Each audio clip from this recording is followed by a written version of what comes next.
Hey everybody, D Amazing here, bringing you a review of the Super Alloy. Play Imaginative, Comiccave. There's a lot of names involved with this, and I can't remember. Oh, wait, yeah. Super Alloy 112 scale Comiccave Shotgun Mark 40. I just call them shades. But let's get into the review. First off, let's start off with Shotgun's articulation. While this is a Super Alloy figure, it uses 75% die-cast parts. So, in general, it does not have the same maneuverability as an SH Figuarts, or that much as even a Marvel Legend in certain areas. I won't say all, but just in certain areas. So a prime example is, most of the time with the Marvel Legends or even the SH Figuarts, you're used to a great amount of ab crunch. Whereas with this diecast figure, there is hardly any on the shotgun. So that's already a huge downfall on this figure's behalf. It has almost zero to none of ab crunch. As far as leg articulation, it has a decent amount. Just like with cast iron or any other SH Figuarts, you can pull out the leg socket to rotate, and you can see where it leads off. Now, not being double jointed and hindering articulation here at the kneecap has really been a blunder again on the Super Alloy's part. It's something that I expected that they would do a better job, considering they watched SH Figuarts and even Marvel Legends do it. Ankle pivot is also limited, but it's not really their fault on this design. It's the shotgun's path where they hilt it by the boot-like cut on the armor part. First off, let's start off with the paint apps.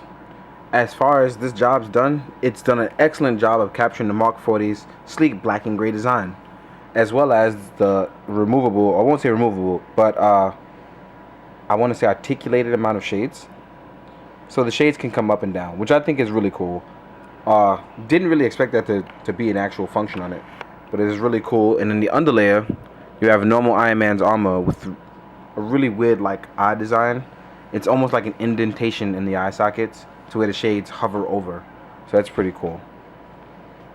As far as articulation goes on the figure, it's a little weird. Being that the figure is actually 75% die-cast, it doesn't have the same range of articulation as a Marvel Legend or even a SH Figuarts.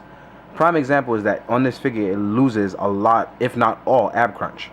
So it can swivel left to right and even backwards, but it cannot go forward. At least not in the way you would normally do with an SH Figuarts or even a Marvel Legend. So you won't even get that there.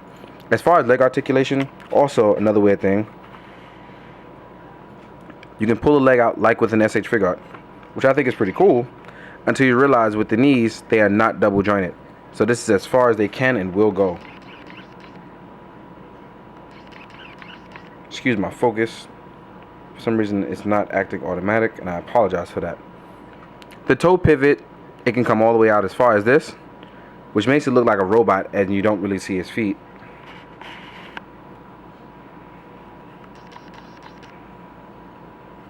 And rotates back in and up, so you can do whatever you want with it.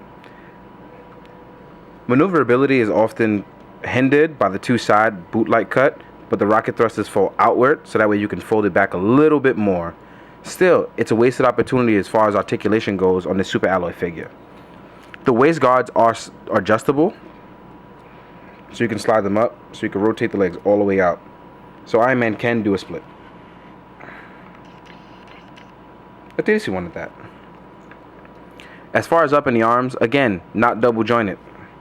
Losing out on huge factors of articulation here. The rotatable joints here, they do help with the movement, which I think is great, which helps pick up for the slack that I'm going to say the forearm can't do. The ball joint for the shoulders, they're out here on the sides, not actually attached to the figure. So again, you're losing so many points of articulation. And that's the big drawback of this figure. It's honestly really, really nice, but it's basically a glorified statue. It doesn't have much range of motion, and it's something that they can really improve on. Even the head, you can't get signature flight poses because it can't even look up, which kind of sucks. I'm going to switch over to manual because automatic is not cutting it for me.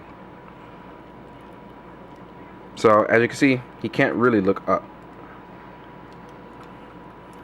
Now, some of the upsides, like I said, for this figure, it really looks great. It really does. But that's just about it. So all it does is look great. Another unique feature on the figure, with just like cast iron, it lights up, both in the chest and in the eyes. which makes it give a unique look.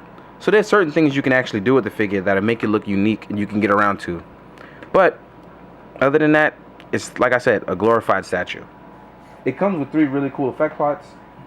1 for the backpack and 2 in general for the feet, if I'm not mistaken. Let me double check. And I remember them being for the feet. No, actually they're for the hands. So I was crazy. So let me just find the hand parts and I'll show you.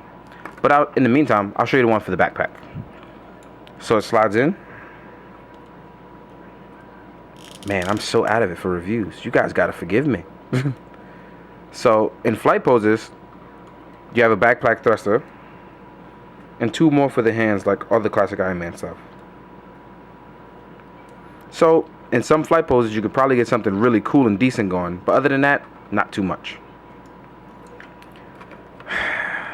It's sad to say I was really looking forward to this figure being much more than just a glorified statue, because the Super Alloy and Comiccave line were definitely promoting that their figures are some of the best out there. On a scale of 1 to 10, I'm definitely going to give the Comiccave shotgun a 6 out of 10. It's something that I was really looking forward to, and it let me down in terms of articulation. I was just expecting a little too much. Not to say that they can't make improvements. They're a very young line and they're willing to make improvements, and hopefully they'll help me out. I'll send them an email and see what happens. But as of right now, if this is something you want to pick up, it's definitely not something I expect you to do major ACBA with. But it does look really great on your wall. And it's 1/12 scale. How often do you get a figure like that? It pretty much evens out. It's like, hey, you can either get this or go buy the hot toy. So you got to tell yourself, which one am I going to do? Again, I gave it a 6 out of 10. Maybe someone else like an Iron Man fanatic would really love it. And I hope they do. As usual, like, subscribe, comment. If you don't like, I can't knock you for it. Thanks. Have a good one, guys.